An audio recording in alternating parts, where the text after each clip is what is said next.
Britain has a variety of landscapes. In Scotland, there are beautiful mountains, including Ben Nevis, the highest mountain in the country.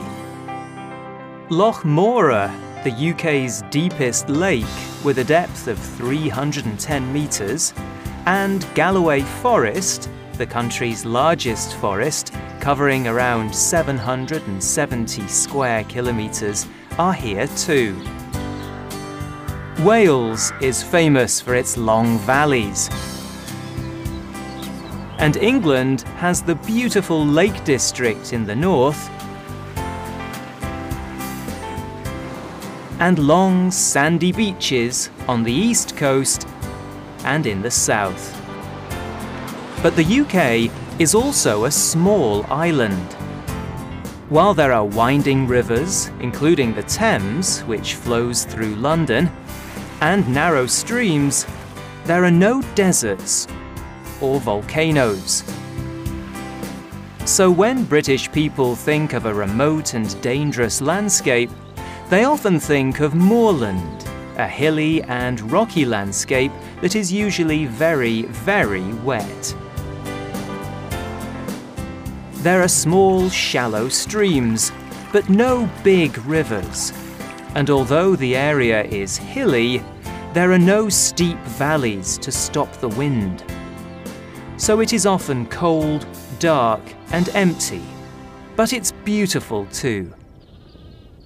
Dartmoor is a famous area of moorland in Devon, in the southwest of England.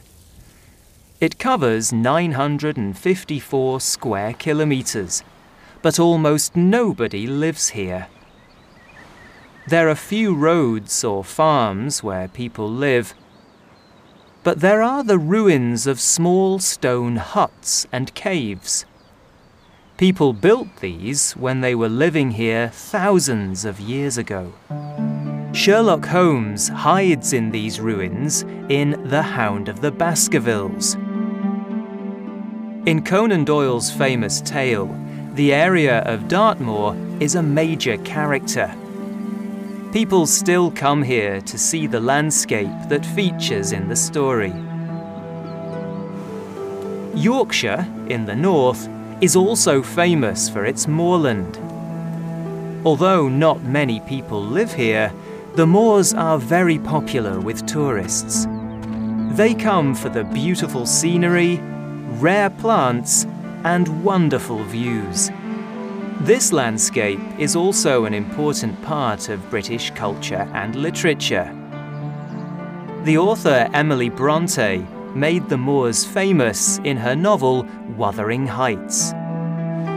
She often came here while she was writing, and many of the story's locations are on or near the moors. The landscape is also a symbol of the wild nature of the characters. Of course, not all of the UK's natural landscape is wild or dangerous. The Lake District isn't far from the moors, but it's very different. Some of the UK's highest mountains and biggest lakes are here. The scenery is incredible, and over 12 million tourists visit the Lake District every year. Like the moors, it's also an inspiring place for artists and writers. Beatrix Potter wrote lots of popular children's stories like The Tale of Peter Rabbit. In 1905, she bought Hilltop Farm near Lake Windermere. She was living here when she wrote many of her famous tales. The Lake District and the moors show two sides of the British countryside.